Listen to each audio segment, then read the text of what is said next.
21/8/2025 அன்று மக்களை காப்போம் தமிழகத்தை மீட்போம் எழுச்சி பயணமாக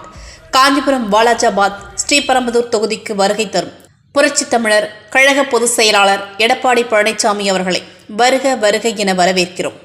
காஞ்சி மாவட்ட தேர்தல் பொறுப்பாளரும் முன்னாள் அமைச்சருமான வைகை செல்வன், காஞ்சி மாவட்ட செயலாளர் வி சோமசுந்தரம், கழகமைப்பு செயலாளர்கள் வாலாஜாபாத் பாகணேசன், மைத்திரி திருநாவுக்கரசு, அனைத்துலக எம்ஜிஆர் மன்ற இணை செயலாளர் காஞ்சி பன்னீர்செல்வம், முன்னாள் எம்எல்ஏவும் குன்றத்தூர் ஒன்றிய செயலாளருமான கே பழனி மற்றும் கழகப் பணியில் சின்னக்குப்பம் ஊராட்சி மன்ற தலைவர் பி பாண்டியன், முன்னாள் ஊராட்சி மன்ற தலைவர் சாந்தி பாண்டியன், சென்னக்குப்பம் ஊராட்சி கழக அதிமுக, குன்றத்தூர் ஒன்றியம், காஞ்சிபுரம் மாவட்டம்.